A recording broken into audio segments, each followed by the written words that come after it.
Moikka! Mä oon Viitasalon Linda Ravistamolta. Meidän yritys tarjoaa laajasti ravitsemusasiantuntijapalveluita koko valtakunnan kattavasti, pitäen kuitenkin pääpaikkaa täällä Savossa Kuopiossa. Meidän tiimi koostuu ravitsemusterapeuteista. Itsekin tosiaan olen täältä Itä-Suomen yliopistosta valmistunut ja tehnyt kattavasti ja monipuolisesti erilaisia ravitsemusterapeutin tehtäviä. ADHD on tullut tutuksi erityisesti tuolla kuntoutuspuolella ja siellä erilaiset nepsy-haasteet tulee kyllä näkyville. Ja erittäinkin selkeäksi on käynyt, että ADHD kyllä vaikuttaa moninaisesti syömiseen ja ravitsemukseen ja myöskin hyvin yksilöllisesti. Tänään ja tällä videolla tulen antamaan tietoa ADHD-vaikutuksesta ravitsemukseen ja syömiseen. Se antaa ymmärrystä lapsen oireiluun syömisen kanssa ja ymmärrystä myöskin siihen, että miksi ne ruokailutilanteet voi tuntua haastavilta. Miksi lapsi vaikkapa kieltäytyy syömästä tai miksi lapsi ei syö tarpeeksi, toisaalta mikä sitten on tarpeeksi tai riittävästi. Miksi lapsi haluaa ruokaa jatkuvasti? Tämä voi olla taas ongelma sieltä toisesta ääripäästä. No miten lapsen oireilua sitten voisi helpottaa ja miten arki voisi tuntua helpommalta ruokailujen suhteen? Lähdetään pohtimaan näitä aiheita ja löydetään toivottavasti myös niitä arjen ratkaisuja.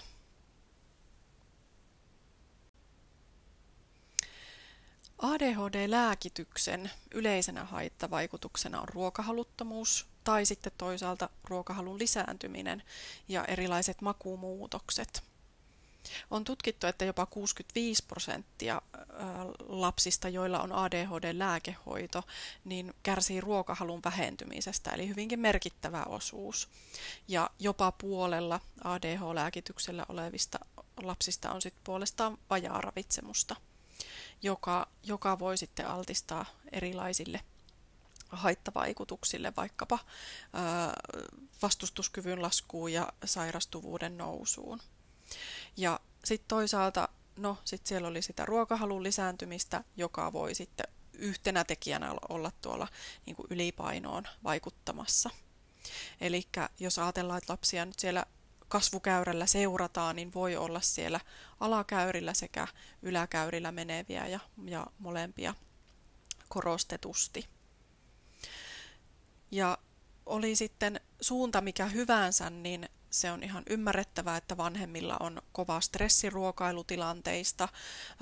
Ne voi tuntua kaoottisilta ja toisaalta sit aiheuttaa myös huolta siitä lapsen terveydentilasta tai hyvinvoinnista.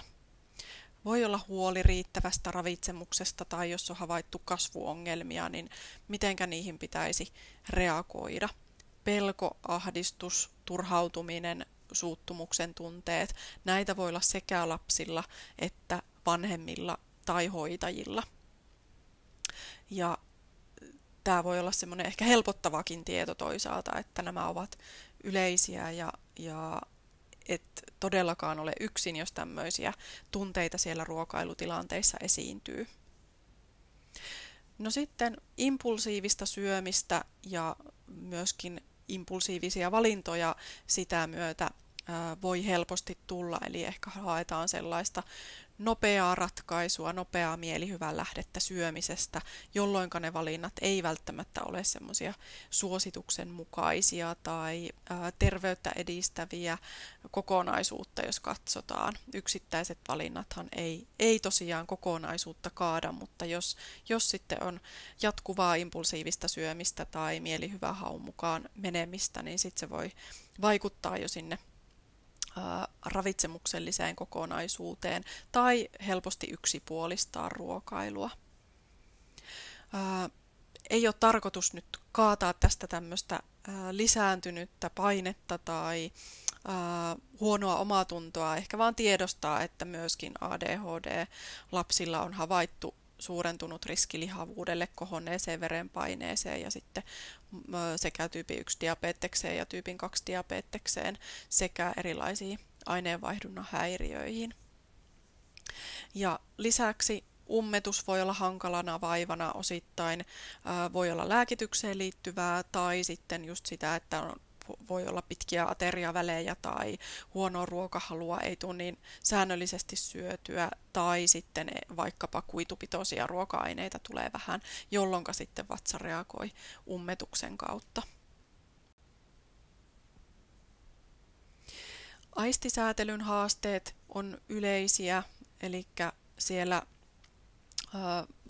me tarvitaan monia aisteja tietenkin ruokailutilanteisiin ja sit voi olla hyvinkin tarkkaa, että minkälaisia aisteja me halutaan hakea sieltä ympäristöstä tai ei haluta hakea ympäristöstä.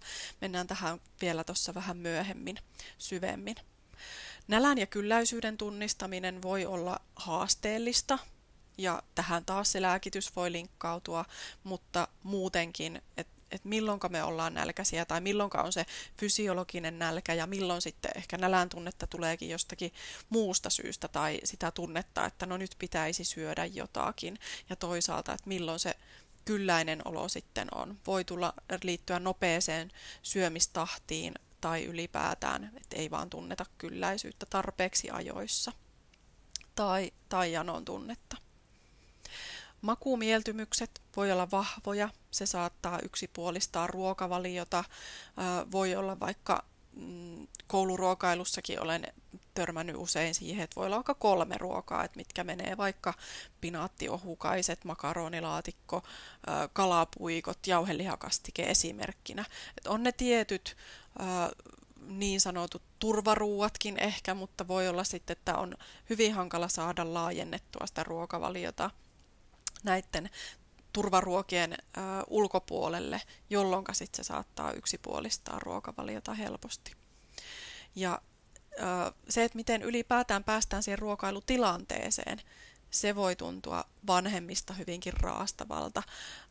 Miten me päästään aloittamaan sitä ruokailutilannetta, että lapsi asettuu aloilleen siihen ruokailutilanteeseen, perheen yhteisiin ruokailuhetkiin ja miten ne pysyisivät semmoisina positiivisina, mukavina, jollakin tavalla rauhallisina. Ja siinä ruokailutilanteessa tosiaan saattaa helposti olla erilaisia keskeytyksiä, etenkin jos ympäristöstä tulee erilaisia ärsykkeitä. Ja tämä voi tietysti korostua vielä vaikkapa kouluruokailussa tai muussa tilassa, jossa niitä keskeytyksiä tai ympäristön hälinää on enemmän. Ja syöminen voi myöskin unohtua. Tämä näkyy sekä lapsilla että myöskin sitten aikuisilla ADHD-asiakkailla, eli voi olla, että tarvitsee itseä hyvinkin aktiivisesti muistuttaa syömään, että muistan ottaa eväät, mikä se olikaan se aamupala, mitä oli tarkoitus ottaa, minkälaisia välipaloja, semmoista omatoimisuutta tarvii ehkä entistä enemmän harjoitella. No tuossa jo aikaisemmin puhuttiin tästä niin kuin, vajaaravitsemusriskistä ja ylipainoriskistä. No mitä siellä voi olla taustalla? Semmoinen napostelutyyppinen syöminen ja mielihyvähakuisuus. Ja ADHD:ssa toki on havaittu, että on dopamiinivajetta ja kun sitä halutaan paikata ja hakea sitä aivojen välittäjäainetta jostakin muualta, niin se ruoka voi tuntua myöskin semmoiselta erityisen vahvalta selviytymiskeinolta, että siitä saa semmoista välittäjäainetta, joka helpottaa oloa ja haetaan sitten sitä kautta ympäristöstä virikettä, korjata sitä alivirittynyttä tilaa. Eli ruoka on hyvinkin tärkeä yksi mielihyvän lähde. Ja sitten tässä tulee ehkä se tasapaino myöskin monesti vanhemmilla, että no mitenkä sitten, että olisiko sitä syömistä jotenkin hyvä rajoittaa, että jos se tuntuu hyvinkin hallitsemattomalta, että on napostelutyyppistä syömistä paljon ja ehkä myös lapsi sitten hakeutuu, että missä tahansa ruokaa on tarjolla, niin sitä helposti haetaan ja sitä syömistä on vaikea hallita. No sitten on havaittu, että ADHD-lapsilla on kohonnut syömishäiriöriski ja tämä oikeastaan kahteen suuntaan, voi olla laihuushäiriötä tai sitten ahmintahäiriötä, ja ehkä tämä ahmintatyyppinen syöminen tai ahmintahäiriön esiintyvyys on vielä korkeampi, eli voi olla ylensyömistä lapsena ja sitten ahmintaa nuoruudessa. Siellä ahmimishäiriön ADHD välillä selkeä yhteys. Ja ruoka tosiaan semmoinen nopea keino säädellä energiaa, tilaa ja vireyttä. No, syömiseen liittyvät pelot ja ahdistukset voi olla vahvastikin läsnä, ja tämä voi osaltaankin liittyä aistikuormitukseen, jos siellä on aistiyliherkkyyttä tai aliherkkyyttä, eli karkeasti jaettuna, että aisti yliherkkänä voi reagoida hyvinkin herkästi erilaisiin aisteihin. On se sitten vaikkapa ruokailutilanteessa, jos ajatellaan voimakkaat valot tai melut tai äänet, erilaiset ruoan rakenteet voi aiheuttaa hankaluuksia. Ja sitten toisaalta aliherkkä aistikuormitus, niin siellä voidaan sitten taas hakea semmoisia äärimmäisiä kokemuksia erilaisin aistein.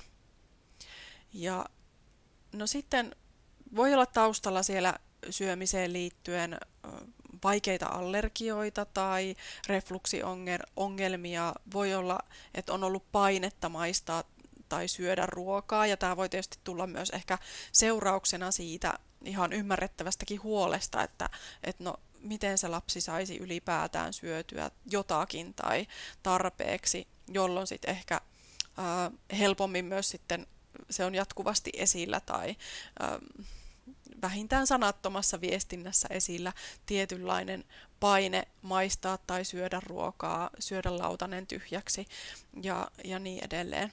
Ja se voi sitten osaltaan myöskin olla hankala kierre ja lisätä pelkoa, ahdistusta syömistilanteisiin liittyen. Ja voi myöskin olla hyvinkin herkkää, että minkälaisia kommentteja on saanut syömistavoista tai syömistahdista, erilaisista ruuista tai ruokamääristä. Ja voi liittyä myöskin erilaisia yökkäysreaktioita syömisen jälkeen, kipua vatsan suun alueella, muita kipuja, jopa oksentamista, jos on etenkin huonoa ruokahalua tai just näihin erilaisiin rakenteihin liittyvää herkkyyttä. Tai jos on ollut vaikka ihan letkuravitsemusjaksoja taustalla tai sitten ehkä tuonne aikaisempaan liittyen myöskin tämmöistä nirsoa tai valikoivaa syöjä-nimitystä. Aistien merkitys syömisessä on kiistaton. Me kaikki tiedetään, että syömistilanteessa näkö, haju, kuulo, makuaisti, kaikki on tosi tärkeitä. Ja makuaistista me voidaan erottaa makea, suolainen, karvas, hapanmaku. Nämä on varmasti kaikille hyvin tuttuja ja uusin lisäys tähän umami, eli lihaisa maku, jota sitten tulee vaikka soijakastikkeesta, kuivasta lihasta, lihaliemestä. Herkkusienen makukin liitetään tänne umamin makuun. No, lisäksi sitten kosketustunto, lihastunto, lämpötunto, kemotunto. Kemotunto yleensä viittaa tonne vaikkapa polttavaan ja tuliseen makuun. Chili voisi olla tämmöinen ruoka, mistä sitten saadaan kemotuntemusta. Ja kaikki aistit liittyy vahvasti syömiseen, ja niitä voidaan myöskin toisaalta hyödyntää syömisen tukemisessa. Että miten erilaiset aistit eri kohdassa sitä ruokailuketjua tulee mukaan. Ja ruoan onnistumiseksi tarvitaankin näiden sekä aistitiedon, sensoristen taitojen ja sitten myöskin motoristen taitojen yhteispeliä. Että siellä on se maku ja haju, rakenne, ulkonäkö. Ne kaikki muodostaa aistitietoa, joka sitten taas helpottaa ruokailua. No, motorisia taitoja siellä tulee tietysti nieleminen, pureskelu, se, että onnistutaan olemaan istuma-asennossa ja ruoansulatuskanava toimii normaalisti, mitenkä me käsitellään ruokailuvälineitä.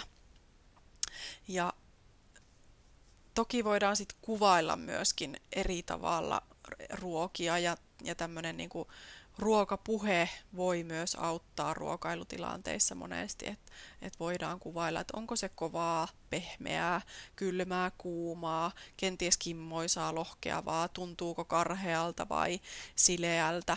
Ja näitä voi käyttää hyödyksi. Jotkut voi hyötyä vaikka siitä, että onkin jotain poreilevaa vettä ennen ruokailutilannetta, jolloin se aktivoi aisteja siihen ruokailutilanteeseen ja itse ruokailutilanne on helpompi. Eli kannattaa näitä erilaisia aistien aktivointeja hyödyntää ruokailu ehdottomasti.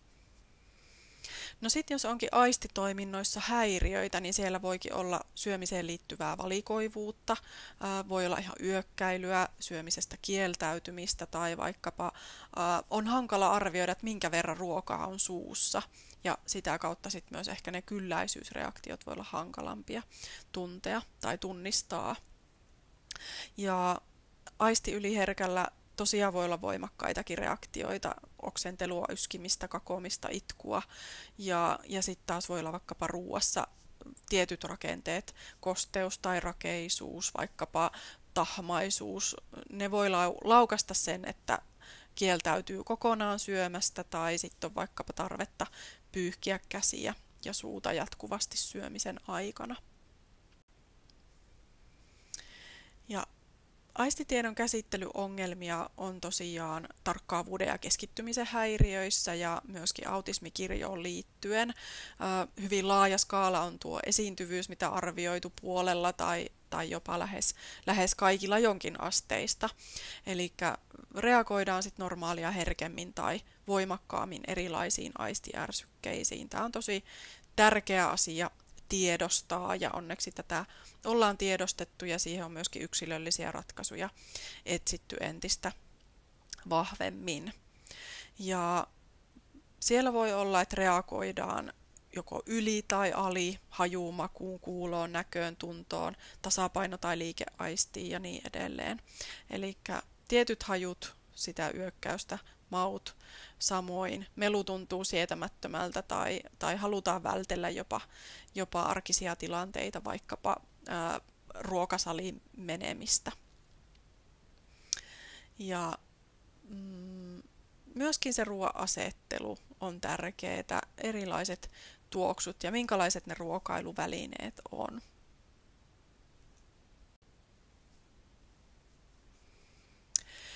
No, nyt on tässä niin kuin puhuttu jo reilu vartin verran, että minkälaisia haasteita siellä ruokailutilanteissa voi olla. Ne toki ensisijaisesti toivon, että tuo semmoista ymmärrystä, ei lannista, että apua, että näitä haasteitahan oikeasti voi olla paljon, vaan enemmänkin auttaa ymmärtämään sitä omaa tilannetta ja ehkä myös semmoista armollisuutta tuo siihen suhtautumiseen, että mitenkä näkee sen tilanteen kotona tai oman lapsen tai lapsen tai huolettavan kohdalla.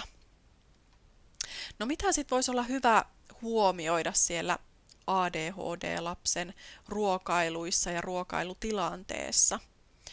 Mä monesti muutenkin lähden niin kuin ateriarytmityksestä liikkeelle ja tämä on kyllä tosi tärkeä asia ADHD:hen liittyen myöskin.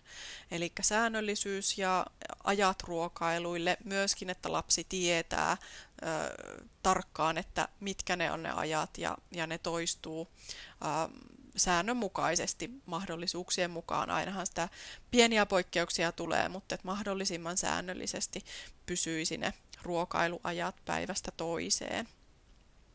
Ja joillekin voi olla tosi haastavaa sit myöskin niin kun ne itse ruokailuajat, että tuntuukin, että siihen menee tosi kauan aikaa siihen ruokailuun, että tuntuu, että se koko päivä onkin ruokailua ja no nyt on taas tunti istuttu ruokapöydässä, mitäs nyt, että semmoista rajausta myöskin tarvittaessa täytyy tehdä niihin ruokailuaikoihin, että on ne säännölliset ruokailuajat ja myöskin sovitaan, että mikä se on sitten se ruokailun kesto ja sitten ollaan molemminpuolisesti tyytyväisiä, mitä sillä hetkellä on syöty ja jatketaan sitten seuraavalla ateriakerralla.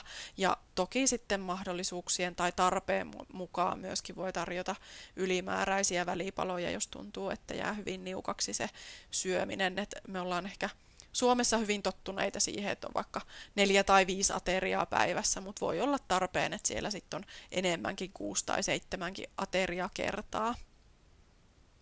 No monilla tuo ADHD-lääkitys tosiaan vaikuttaa sinne ruokahaluun merkittävästi ja aamulla se yleensä on sitten se lääkkeenottoaika ja korostaisinkin sitä aamupalan tärkeyttä, että ruokahalu on monesti parhaimmillaan ennen lääkkeen ottamista ja ruokahalu saattaa sitten taas olla heikko jopa sieltä niin kuin lounasajasta päivälliseen saakka, eli siinä on monta tuntia välissä ja moni kuvaileekin sitä, että koulussa ei syö hyvin tai annokset on hyvin pieniä ja välipalakaan ei välttämättä hyvin maistu, että siinä saattaa jäädä monen tunnin käppi ennen kuin sitten vasta illalla ruoka alkaakin taas paremmin maistua, niin siihen aamupalaan kannattaa kyllä sitten kiinnittää huomiota, eli mitä siellä aamupalalla sitten on ja se voi olla vähän tuhdimpikin, jos vaan yhtään menee tuhdimpi aamupala aamusta.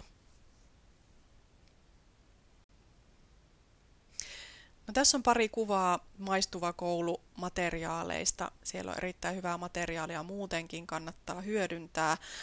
Että miten voisi saada vähän semmoista mielenrauhaa siihen, että no mikä on sitten riittävä aamupala ja mistä aineksista se koostuu. Monesti tuommoinen 1+1+1 sääntö pätee hyvin ja voi myös välipaloille, iltapaloille hyödyntää. Eli siellä on jotakin kuitupitoista viljatuotetta yleensä, kasvista, hedelmää, marjaa ja sitten jotakin tuhdimpaa, kuten vaikkapa maitotuotetta tai kananmunaa. Ja lapsen kanssa voi yhdessä käydä myöskin näitä läpi, että hei, tämmöisiä aineksia siellä aamupalalla voisi olla ja mitkäs näistä olisi mieluisia lähteä siltä pohjalta rakentamaan aamupalakomboja ja sitten myöskin, jos on tavoitteena laajentaa sitä ruokavaliota, että jos se on yksipuolinen, niin sieltä myöskin miettiä niitä semmoisia mahdollisimman helppoja lisäyksiä vähitellen. Ravitsemus ADH-lapsella tuo toki aineksia kasvuun ja lapsen kehitykseen. Me halutaan, että siellä monipuolisten valintojen kautta saadaan mahdollisimman monipuolisesti erilaisia ravintoaineita, jotka sitten myöskin osaltaan tukee sitä lääkehoitoa. Ja lääkehoito tosiaan on tärkeänä tukena siellä lapsilla oireiden säätelyssä. No sitten voidaan ajatella, että no jos tuntuu, että no ei voisi olla vähän monipuolisempaakin ja tavoitteena on sitten monipuolistaa valikoimaa, niin sitten toki haetaan niitä yksilöllisiä mieltymyksiä mahdollisimman hyvin esille, että onko se parempi, että on vaikka kylmänä ruuat kuin kuumana ja meneekö vaikkapa juotuna paremmin, juomat paremmin kuin ruoka pureskeltuna. Silloin voidaan painottaa niitä valintoja näiden mukaisesti. Esimerkiksi itsellänikin ollut lapsiasiakkaita, joilla on vaikkapa puuro on kuumaa, mutta kaikki muut ruuat onkin sitten kylmänä paremmin, että kuumana ei oikeastaan mene sitten lämpimiäkään ruokia, noita lämpimiä aterioita, mitä nyt sitten on lounaalla ja päivällisellä yleensä. Ja tarvittaessa sitten otetaan energialisiä käyttöön, eli lisätään pehmeätä rasvaa, kasvia, kalarasvoja ja proteiinipitoisia ruokia, kuitua. Voi olla täydennysravintojuomia tai sitten kouluruokailussakin voidaan tilata niin sanottua tehostettua tai aikaisemmin puhuttiin rikastetusta ruoasta, eli siellä sitten on jo rasvalisää ja sitten vaikkapa maltodextriiniä, hiilihydraattilisää tai jotakin monipuolista täydennystä. Eli tarvittaessa voidaan sitten tihentää sitä ruoan energiasisältöä, jolloin sit niistä hyvinkin pienistä määristä saadaankin enemmän energiaa.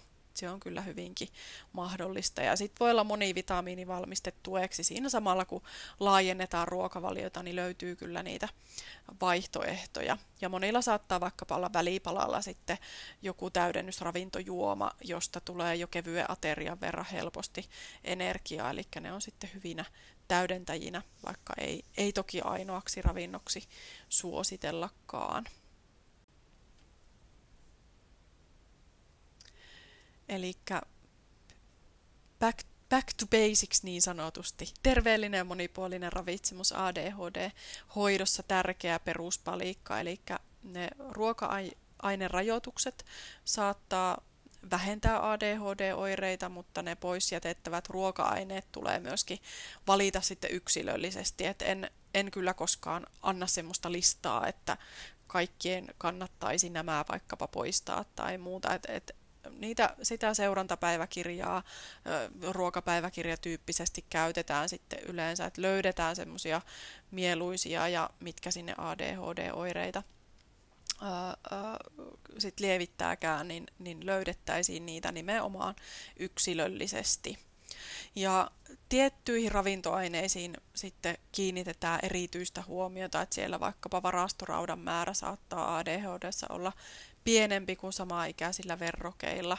Ja taustalla voi toki olla syömishäiriötä, niin kuin puhuttiin, ravitsemuksen heikko laatu tai sitten ruokahalu on huono vaikkapa lääkityksen kannalta, mutta toisaalta sitten hyvä huomioida, että matala ferritiini voi selittää ADHD-oireiden vaikeusasteesta jopa 30%, eli kyllä näitä on myös sitten hyvä selvittää, että jos siellä mennään pitkään hyvinkin yksipuolisella ravitsemuksella, niin voi olla semmoinen hankala oravan pyörä siellä meneillään, että voi olla sitten vaikkapa se lääkitys ja sitten onkin heikko ruokahalu ja yksipuolinen ravitsemus, matala ferritiini, ADHD-oireet lisääntyykin. No okei, sitten voidaan vaikka tehdä muutoksia lääkityksiä ja ei välttämättä sitä kautta löydetäkään sitä ratkaisua, mutta saataisiin sieltä ravitsemustilasta tukea niiden ADHD-oireiden hallintaan.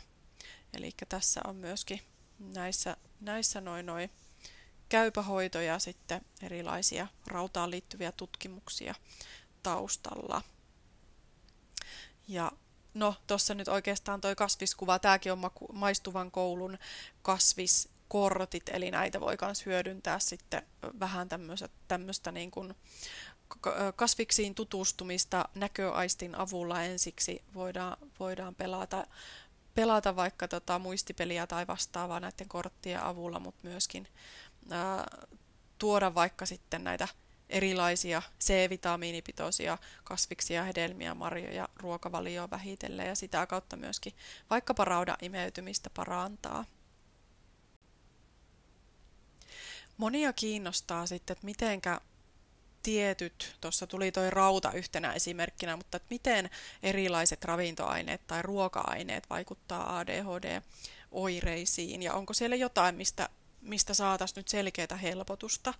Ehkä tämmöinen tylsä disclaimeri tähän alkuun, että erilaisten ruokavalioiden tai vaikkapa rasvahappovitamiini- ja kivennäisainelisien, maitohappobakteerien hyödyistä ei ole selkeää näyttöä.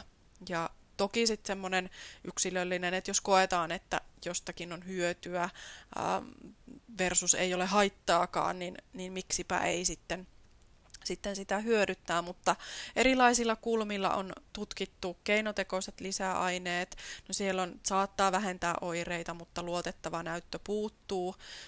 Tästähän on puhuttu myöskin suolistomikrobistovaikutuksista keinotekoisilla lisäaineilla muun muassa, mutta tosiaan siellä voi toki aina kokeilla, että sit käyttääkin vaikkapa mieluummin kohtuullisesti sokeria kuin keinotekoisia lisäaineita tai makeutusaineita. Ja ainakin, että vähentää niiden lisäaineiden määrää. No monityydyttymättömät rasvahapot, lapsilla ei ole ainakaan tosiaan tehoa havaittu, aikuisista ei ole tietoa, sinkki, magnesium, rauta, sielläkään lisästä ei ole ollut hyötyä. Toki nämäkin on sitten hyvä huomata, että toki on hyötyä, jos siellä on vajauksia. Vehnän kananmunan poistamisesta ei ole osoitettu oleva hyötyä. Ja sokerinkaan poistaminen ruokavaliosta ei vaikuta lasten ADHD-oireisiin. Et toki siellä sitten on hyötyä siitä, että ei sokeria aivan ylimäärinkään ole, että ihan niin kuin perusravitsemussuosituksen mukaisella ohjeistuksella voi mennä. No sitten loppuu vielä tämmöinen kova 8 kohdan lista, miten helpottaa ruokailutilanteita. Me on puhuttu jo ateriarytmistä ja syvennetään sitä vähän vielä tässä ja katsotaan mitä muita keinoja keksitään. Ensimmäisenä ehkä tämmöinen vanha tuttu ohje, kokeillaan uusia ruokia, kannustetaan maistamaan, mutta ei ole semmoista maistamispakkoa, eli tuetaan sitä uusiin ruokiin tutustumista ja etenkin toi maistaminenhan on monesti se ensimmäinen, mikä on mielessä, mutta ehkä palataan tonne vähän aikaisempaan ja näihin muihin aisteihin, eli hyödynnetään laajaa skaalaa muutakin kuin sitä makuaistia. Ja toisaalta sitten ehkä harjoitellaan myös semmoista erilaista sanoittamista siinä ruokailutilanteiden äärellä. Eli helpostihan se tulee, varsinkin kun on väsymystä ja turhautumista jo niihin syömistilanteisiin, niin se saattaa tulla ensimmäisenä semmoinen joku tokaisu syömiseen liittyen, joka sitten ei tunnukaan lapsesta mukavalta tai tulee semmoinen paine siitä, että no nyt mun on pakko maistaa tätä ruokaa. No toivottavasti vähenevästi on sitä, entisaikaa oli varmasti sitäkin enemmän, että nyt et lähde pöydästä pois ennen kuin olet kaiken syönyt, mutta sitä en tosiaankaan kannusta enää tekemään. Eli ennemmin siinä voisi olla semmoinen lempeämpi lähestymistapa kuin, että sinun ei tarvitse syödä sitä ja toisaalta sitten, että aikuinen on päättänyt, että näitä ruokia on meillä tarjolla tällä aterialla. Lapsi saa sitten itse valita, että mitä kaikkea pöydästä syö ja minkä verran. Ja tämmöistä johdonmukaista linjaa, kun noudatetaan, niin sitten yleensä se luottamus itseen ja vanhempiin opettajiin, hoitajiin vahvistuu ja myöskin stressisyömisen ympärillä laskee ja ruokailutilanteet voi tuntua positiivisemmilta. Ainakin ajan myötä, sit, kun tätä tarpeeksi on jumpattu.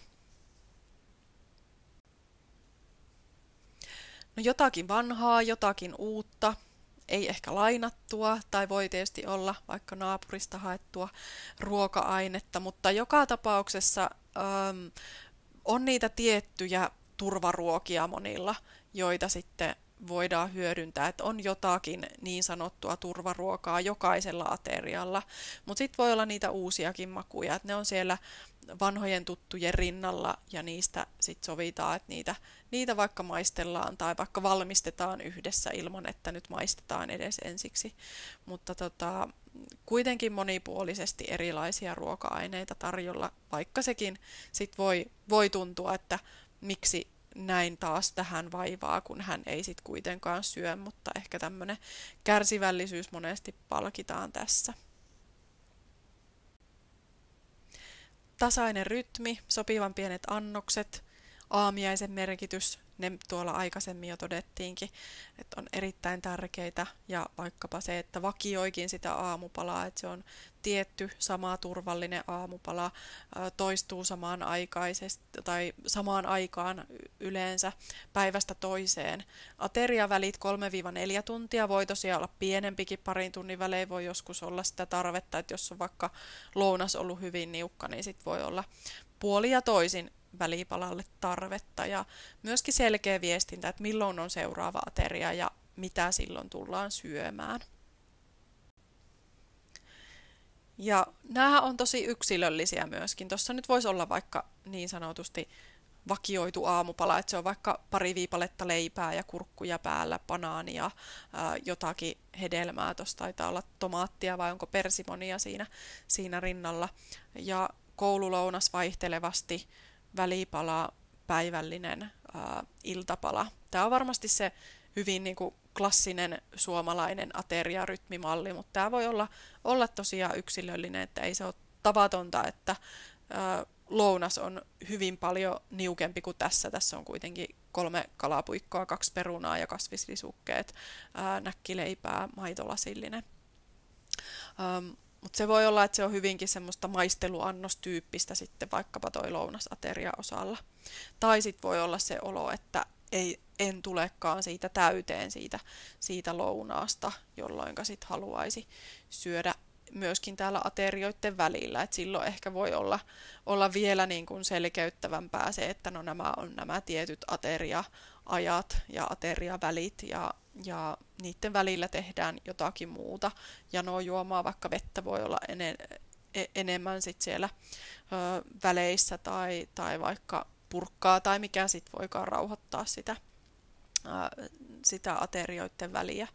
Mutta jos siellä tosiaan onkin sit niukempaa tuossa lounaalla vaikka, niin sitten täällä voi olla niitä pieniä täydennyksiä tai erilaisia täydennysravintovalmisteita vaikkapa kaverina.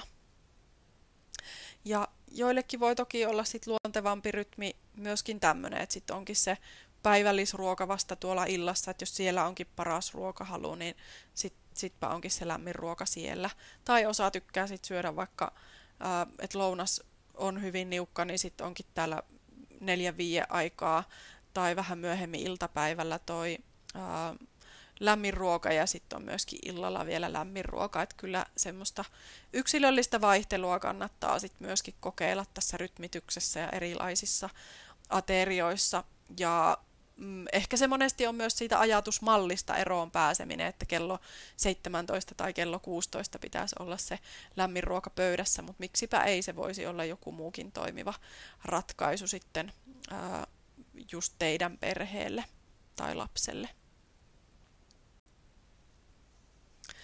Ja sitten lähdetään tämmöinen rakentamaan monesti vähän niin kuin pienistä paloista kokonaisuuksia. Tuossa voi olla vaikka tuommoinen tortilla, jossa on monia täytteitä. No se voi olla monelle hyvinkin kiva ruoka, mutta sitten taas voi olla kauhistus, jos ne on kaikki siellä sekaisin. Sitten voikin olla helpompaa, että onkin ne kaikki ateriaosat erikseen ja sitten ehkä myöhemmin niitä yhdistellään ja voidaan tosiaan niitä aterioita täydentää tarvittaessa energialisillä tai niillä omilla mukavuusruuilla.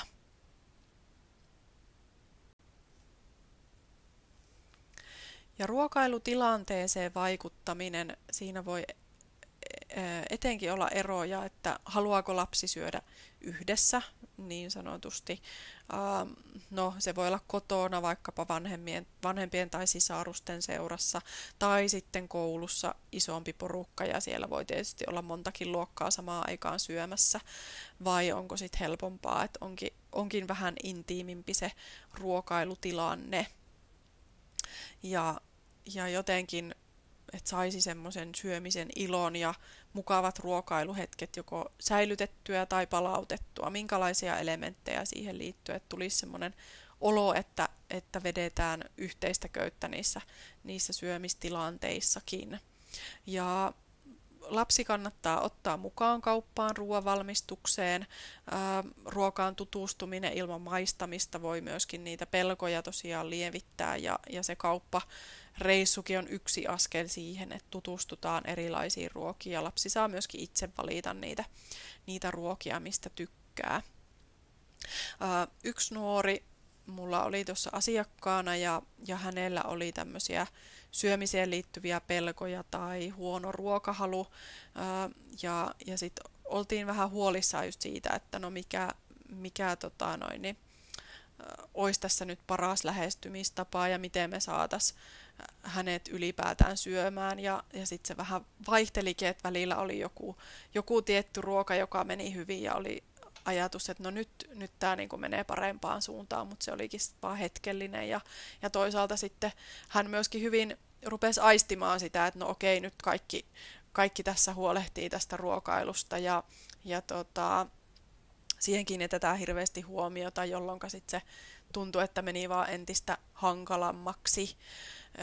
Eli enemmän sitten siinä lähdettiin purkamaan sitä tilannetta just näin, että hän lähti mukaan kauppaan ja sieltä löytyi sitten tiettyjä mieluisia juttuja, joita aikaisemmin ei oltu ajateltu. Ja sitten siellä oli tietyt piirroshahmot, jotka häntä kiinnosti, esimerkiksi muumit, jolloin sitten saatiin niitä mieluisia muumituotteita valittua ja sitä kautta lisättyä sitten ruokahalua. Ja toki sitä mukaan, kun se ravitsemustilaa korjaantuu, niin monesti myös se ruokahalu sitten paranee, joka on semmoinen positiivinen kierre, että voi olla tämmöisistä niin kuin pienistäkin jutuista sitten kiinni, että mistä lähdetään jostain liikkeelle, niin se lähteekin sitten se vyyhti purkautumaan positiivisempaan suuntaan.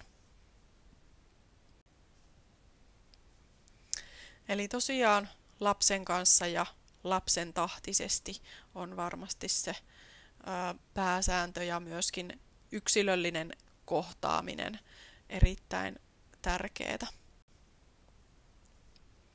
No tieto auttaa, eli se, että yhdessä suunnitellaan ja laitetaan sitä ruokaa, niin on helpottavaa, että mitä tulen syömään ja milloin. Siihen voi toki käyttää erilaisia suunnittelupohjia apuna ja mitkä on niitä lempiruokia ja myöskin ollaan sitten monesti kouluruokailussakin hyödynnetty semmoista, että on vaikka ne 5 turvaruokaa, jotka sitten kiertävän ruokalistan mukaisesti menee siellä, että on maanantaista perjantaihin sitten ne niin kuin eri ruoka joka päivänä turvaruuista ja toki sitten voi olla, että tarjotaan sitä listan mukaista ruokaa plus sitten siinä on se turvaruoka mukana, jolloin sitten on myöskin mahdollisuus saada laajennettua sitä ruokavaliota eteenpäin ja tätä samantyyppistä systeemiä voi kyllä sitten kotonakin hyödyntää.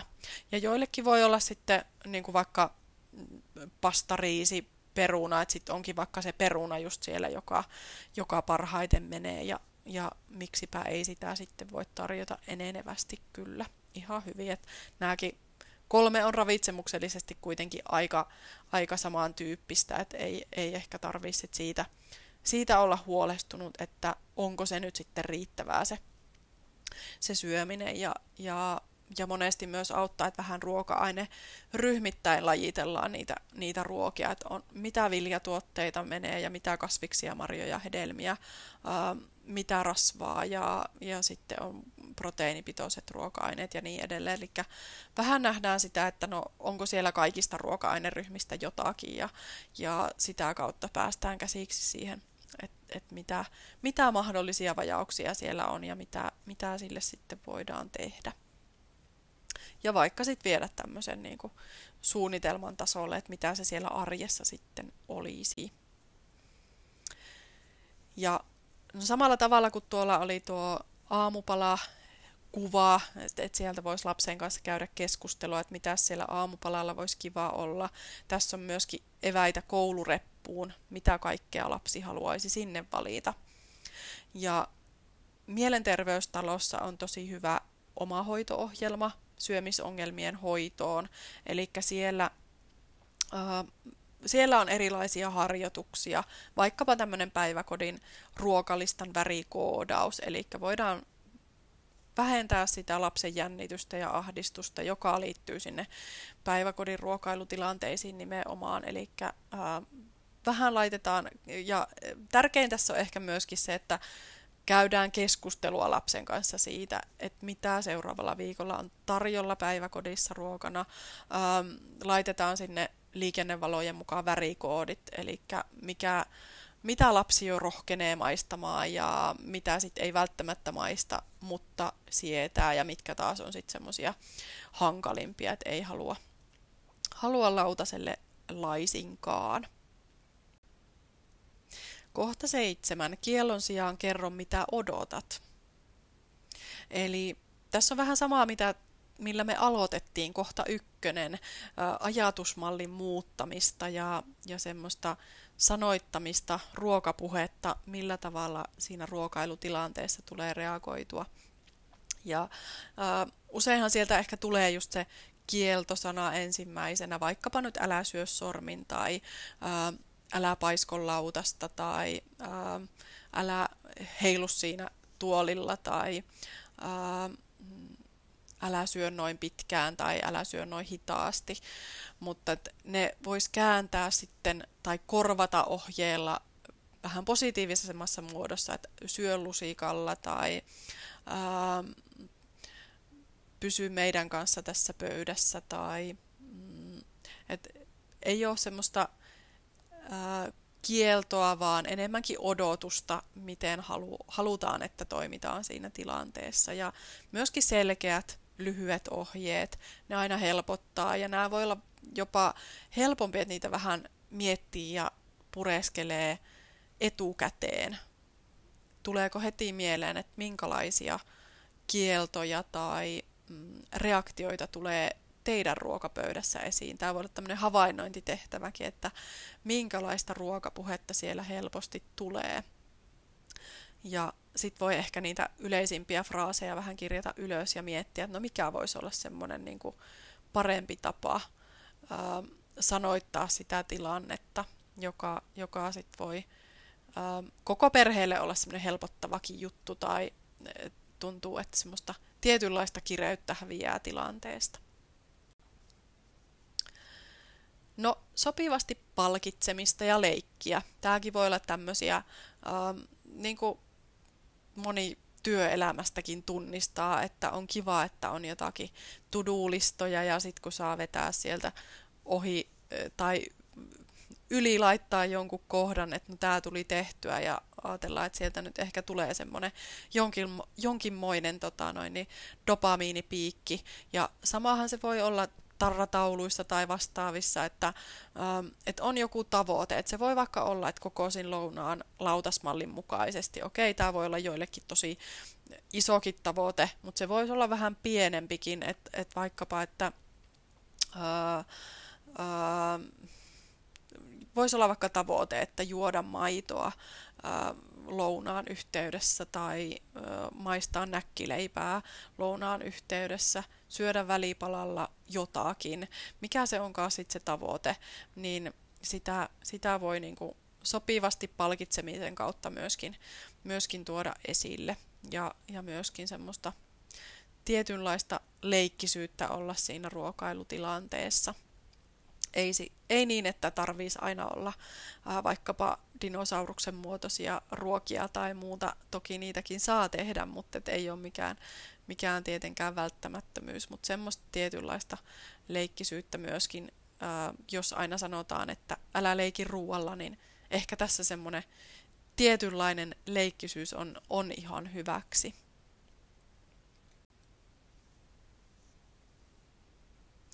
Kiitos minun puolestani.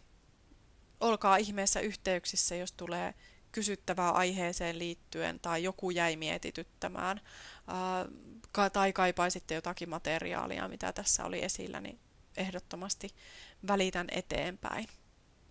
Kiitos kaikille.